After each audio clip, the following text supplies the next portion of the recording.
It's Pro Savings Days at Lowe's. Get up to 35% off select major appliances and save an additional $1,000 when you buy 4 select LG major appliances. Plus, get a free DeWalt 20-volt max 5 amp-hour battery when you buy a select DeWalt 20-volt max tool. Get the job done for less at Lowe's. We help. You save.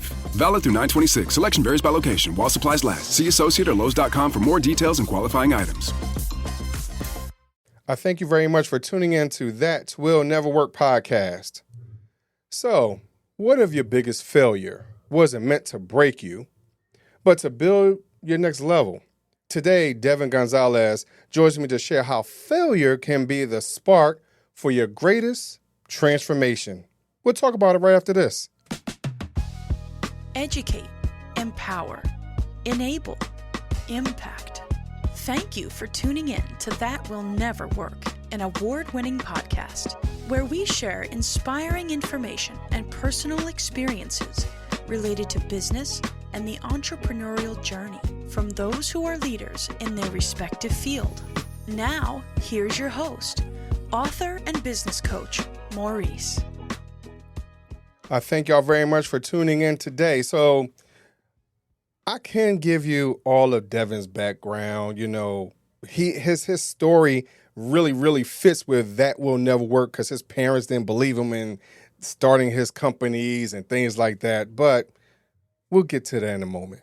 So, but Devan, we often hear fail forward tossed around, that term, like it's a motivational slogan or something along those lines. But for you, you lived it. It's a reality, right? And so what was the moment that turned failure from a setback into a stepping stone into your leadership journey? I mean, for me, I think that the failing forward, like the whole thought process for me, it really stemmed from not knowing what you don't know, right? And hitting walls, and where a lot of people essentially would start crumbling or be like, oh man, this doesn't work for me. You know, I can't move forward. It's like, well, my big thing is extract the lesson, right?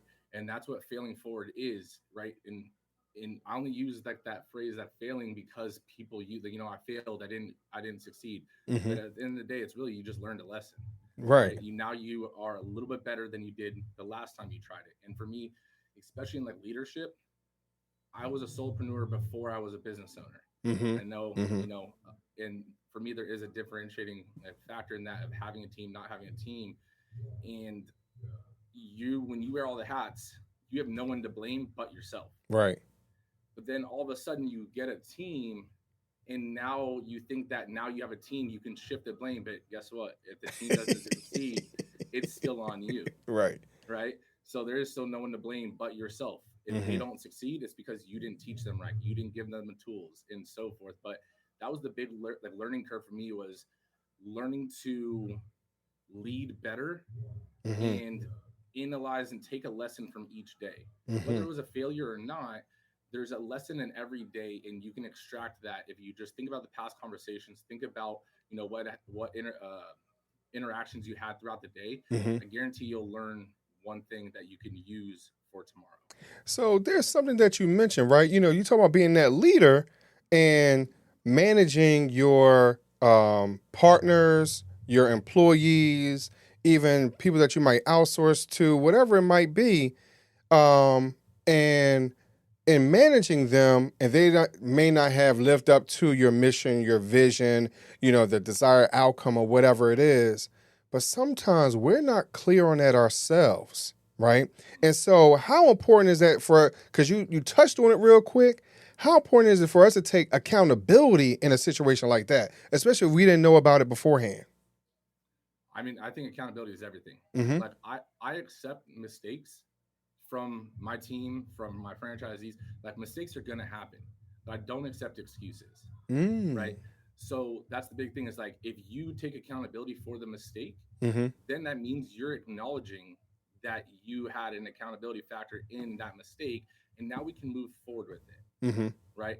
It's like, look, sometimes I'll even pressure my team into making a mistake, like knowing they're probably not going to make the best decision, that I could probably just give them the answer, but they don't grow from that. Right. So it's like, sometimes, you know, one of the managers will call me and, hey, we have this situation going on, and I'm a little bit, I'm really busy right now. Handle it. Call me afterwards, even though I'm not busy. And then I'll call them back in an hour. So what happened? What was the solution? Perfect. And sometimes it's honestly even better than I would have done. Like, damn, good job. Right.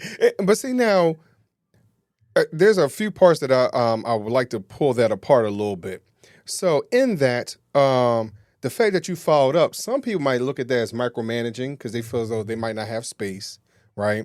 Some people want to be coddled in those excuses, right? But then also there's another part of that at the very end that you said, which was being open-minded and give your employee the space to be creative, to find the answer to them, for themselves. And like you said, it might have been a little bit better than what you might have even imagined. So what allowed you to be in that space to allow yourself to grow in that opportunity just like they grew as well? Making the mistakes, right? And like you learn, like people think that the business owner has everything figured out, right? And you don't. I mean, I have a franchise, system. I have franchise under me. They have employees under them, and it's like they look to me. And at the same time, yes, I know more than they know for the most part in terms of our business. But at the same time, I'm still figuring out the unknowns that are down the road, right? And so acknowledging that, and sometimes I have to go to the team and look, I know I thought this was the answer. We just lost a bunch of money. My fault. We got to shift gears.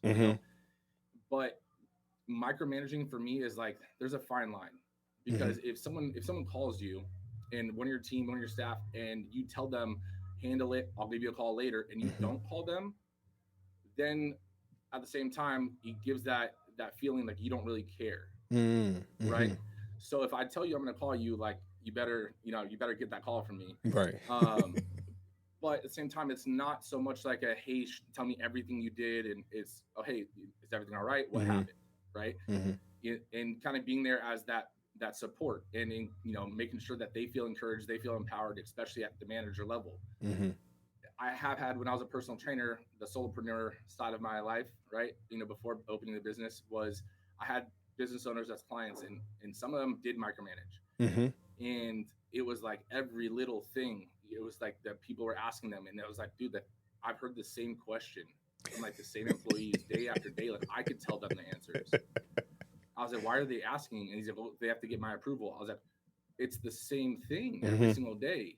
They ask you, you say yes. They ask you, and it's about purchasing something that you need. It's like, why not just tell them, yeah, when we need this, purchase it. Right. Now you just took that off your plate. I was like, because I took that route in the beginning, before empowering the team, and it's exhausting. Like you're just like, just at this point, I don't care what happens. Like please don't call me right now. Right. So it's like, but then you realize it's like it's only you're the one making it exhausting for your team and for you. Right. And so, what was the switch that you had to do mentally? The mental gymnastics that most entrepreneurs have to do, going from the solopreneur to now being a true business owner, and not having the business own you as much. So what was that? What did you have to do or transition into from solopreneur to a business owner? Getting comfortable with the uncomfortability of delegating, right? And the reason I say that is because while you might be able to do it faster because you've done it for longer, in that one task, you can't do 100 tasks faster than 10 employees doing 10 tasks each, right? And so you have to realize, yeah, when you do it, it might be exactly how you want it, 100%, right? But at the end of the day, is it that important to have it 100%, or is 80% going to be fine, just as fine for this flyer, right? And realize that 80% from each of your staff being able to do compared to your 100, really, if you were doing those 10 tasks, it would be 10% each because you have other tasks you're trying to do. So really, it's your 10 versus their 80. Wow. So that might consist of me trusting somebody else with my business or my idea. So a lot of times we don't understand what that looks like because of we're scared that somebody's going to take our idea. We're nervous that they're not going to get put out the correct message for our brand. So how did you learn how to trust? Because again, some of us don't understand that as we're growing up in life. Some of some of our childhood issues, being teased, whatever it might be, right? Sometimes that affects how we do in business. And even if we go into corporate America for a hot second, again, we don't trust our coworkers or whatever it is. So how do you build up that trust for someone to carry out the mission that you're looking to carry out? I mean, I think it's exactly what you said. It's a build, right? Mm-hmm. You don't just get 100%, of trust of the business, of the message, of everything, but there's a learning curve that goes with it, Mm-hmm. right? So in the beginning, I'm not going to tell someone, okay, you're going to run the social media. They've never ran it. They don't really know the brand message, what I like, what I don't like, so forth. But even my assistant, I told him, I was like, look, your task for today, create 3 Google business posts, right? And then 3 Instagram posts because he said, I was like, what else do you want to start to add to your plate that I do? Mm-hmm. And so I gave him kind of free reign. He knows what I do. He sees my calendar, and he was like, well, the Canva stuff, the creation stuff that I see you doing, he's like, you're having me do some of it, and it's like, that's cool to do on the side. If I can take some of that off your plate, I know it takes some time. I was like, perfect. I was like, let's see what you create. Mm-hmm. First one are just 3 trials. Obviously, don't post them. Send them over to me, and then we'll go from there. He sends them over to me. I made a little Loom video explaining different things I would like in each one and why, right? And so even if it didn't do exactly what I wanted, Mm-hmm. for example, like green on green doesn't make sense, right?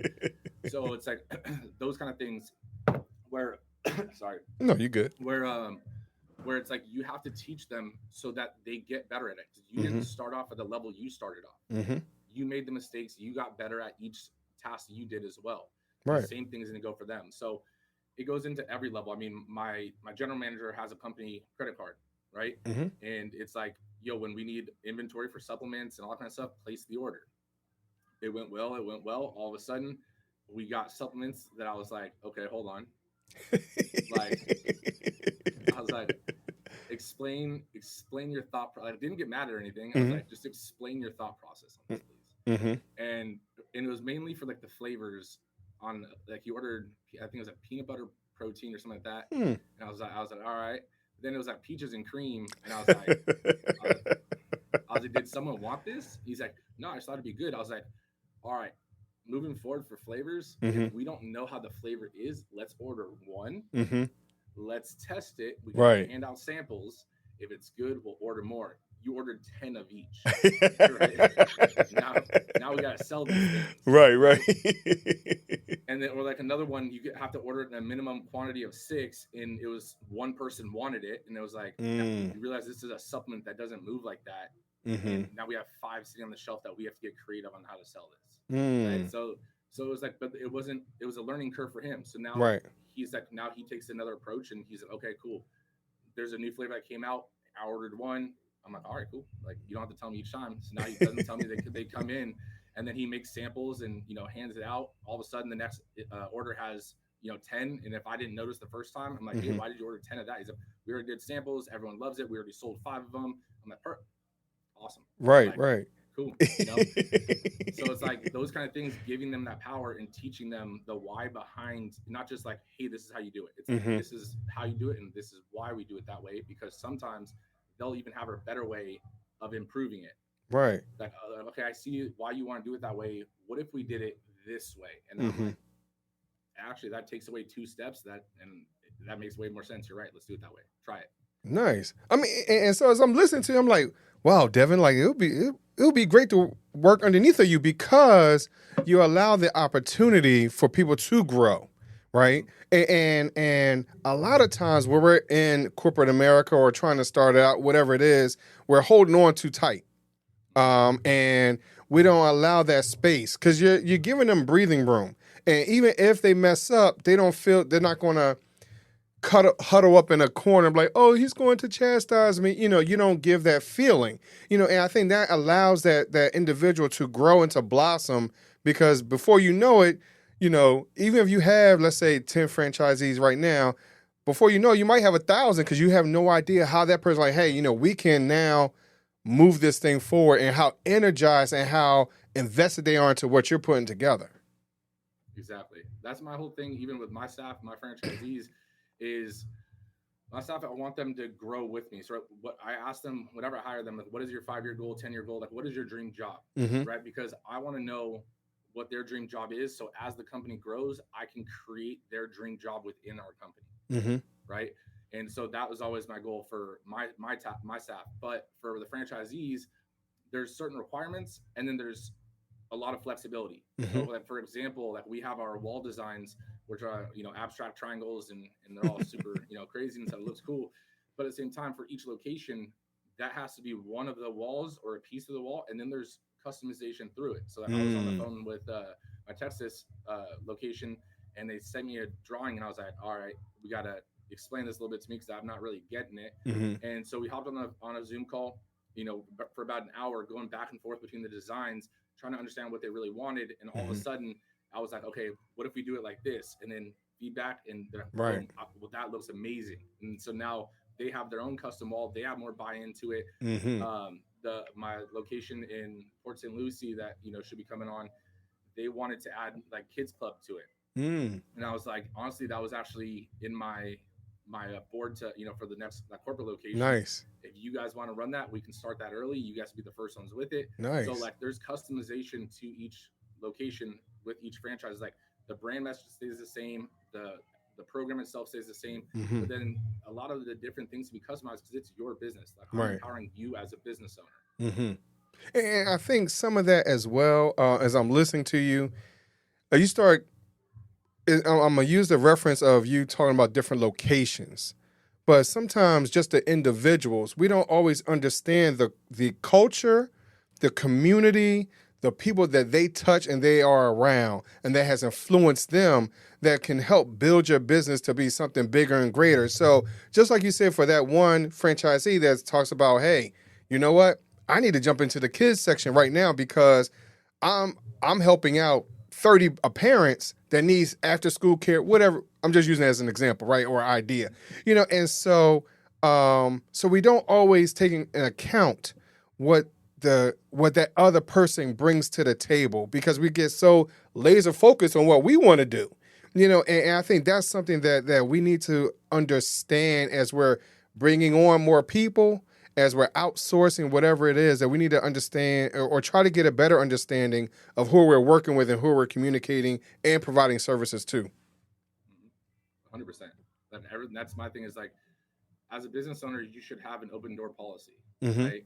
And whether it's different locations or even just in your location, there's going to be good ideas. There's going to be bad ideas, from the team. But at the same time, like, even if it's a bad idea in your mind, you don't tell them, no, it's a bad idea. It's like, okay, listen, explain like how did you come up with that? What's the reason behind it? What is your goal for the outcome of this?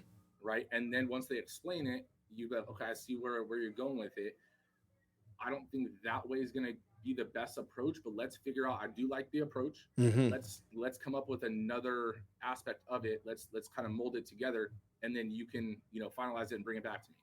Right. And so those kind of things, really add to the business model, but it adds to your team too, because if they create something, they have more buy-in, and whether it succeeds or it doesn't, they're going to try to fix it so that it succeeds at the end of the day, because they're the ones that said this is going to work. So it's funny that you say that word work, because it ties into my next question to you. That Will Nevr Work podcast started because I heard family members told me it wasn't going to happen, right? You can't do this, you can't do that, because they were not in that position. They weren't in that place. And I listened to some of your story talking about how you started off in this position, or where you are right now, where you went to your parents and things like that. So why didn't you allow your parents to stop you moving forward? I'm just stubborn. But no, it for me, it was one of those things where at my time of like my kind of split in the road of listening to my parents at the end of college, listening to my parents in going the career path, going firefighter. My dad was law enforcement, so he didn't want me to do that. So I was like, okay, well, next best thing is firefighter. And at the same time, it was just like, that was a career to me, but I never really wanted to be a firefighter. Right. And I was already making 6 figures as a personal trainer. So I was like, okay, so thinking about this, I'm going to have to pretty much stop personal training to go the EMT route. That I already got my EMT certification, all that stuff, but I'm gonna have to make minimum wage to hopefully get picked up by our fire department. And I was like, and I have friends that were doing it, and like they were going down the path for like 5 years, and I was like, like I'm already making what they're trying to make, right? You know, and I was like, and plus every time I've worked for someone, I always get in trouble because I don't do it exactly how they wanted to, even though we got the same outcome.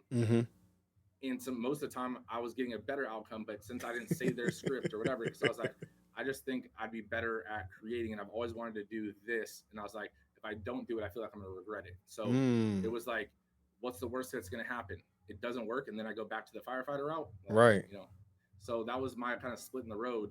My parents, it wasn't that they didn't want me to do it. You know, it was the fact that parents want the best for you. Right. Right. And yes. the entrepreneur path is not an easy path. Nope. Let alone is it a certain path. And so for them, it was like they wanted that security for me and everything like that, where I kind of thrive under the uncertain, the pressure, and so forth. So that was the difference. And then once they started seeing me grow, mainly like my dad, when he started seeing me grow, he was like, "Oh, okay, like you'll be fine." Okay. and so you kind of because you referenced this idea of the split in the road. I'm not sure if you listen to any other episodes, but I have my would you rather question. So you're gonna make me say this out of order a little bit. But I'm gonna ask you my would you rather question right now. So I ask every guest this question, and because you're already out of the box thinker, just continue to think outside the box. So would you rather choose a fork in the road or 3 doors?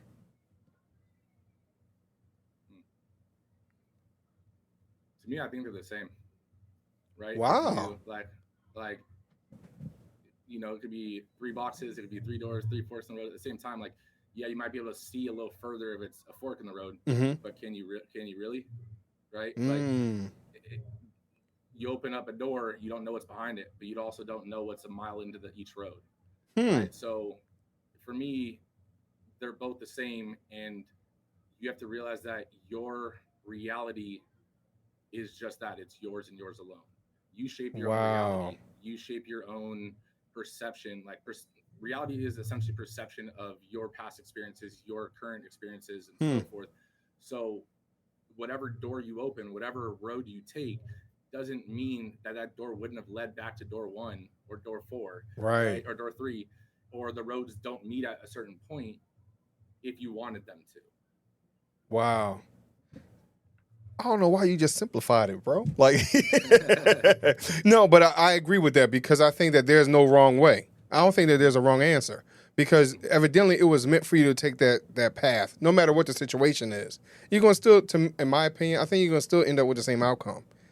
As long as you stay open-minded, grounded, listen to the feedback, whatever it is, I think you're still going to end up at the same place. Yep. I mean, listen to the feedback with a grain of salt. Right. And I say that because you're going to get feedback. Listen to the feedback from the people that are where you want to be or where are going the way you want to go. Right. If someone has never opened a business and they're trying to give me business advice, I'm going to probably take a bigger grain of salt with it. Right. You know, but at the same time, that doesn't mean that they don't have maybe a potential of a start of a great idea. So it's like, also take that with a little bit of, salt on it and okay, cool. I appreciate it. Cool. Right.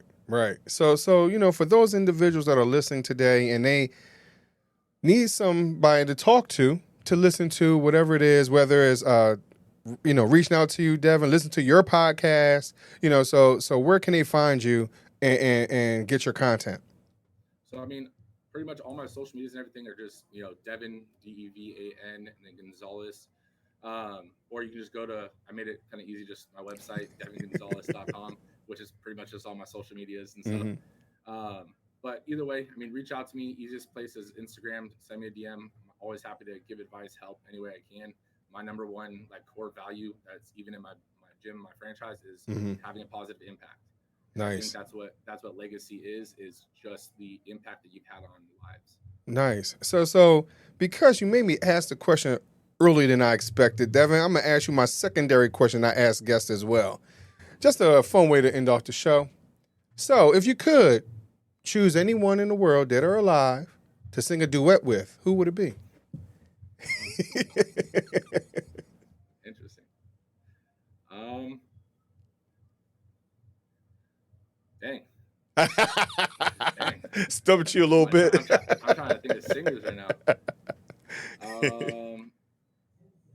Honestly, I would say I can't think of his name right now. He's an older singer. Just because I grew up listening to him from like my mom and everything like that. Okay. Dang, bug me now. I know one of his songs was Steamroller. Give me one sec. Okay. Steamroller. Now you got me stumped. Who sings Steamroller? Not Roller Coaster, Maurice. I can't think of the name. James Taylor. Okay, yes. James Taylor. Got you. Cool. And so why James Taylor though?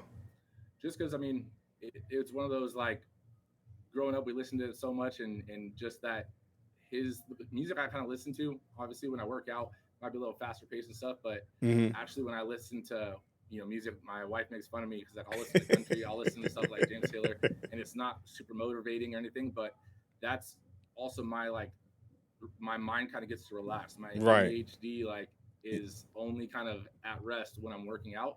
So I can't have music that's just crazy because then my brain just starts going all over the place again. So his music was, always just kind of like soothing and stuff like that. So even if I'm in my own head, usually I'll throw some of that music on. Nice. That's nice, bro. That's nice. Well, I thank you very much for coming on the show. I thank you for answering the questions and having fun with it. Of course, everyone, Devan's information will be in the show notes. So his podcast and his socials, everything will be there. So Devan, thank you very much for coming on today. Thank you so much. It was an honor. Sure, no problem. And I thank y'all very much for listening to That Will Nevr Work podcast. And I'll talk to y'all just a little bit later. Thanks for listening. Follow Maurice Chism on social media to stay connected and check back weekly for new episodes. Until next time, that will never work. Or will it?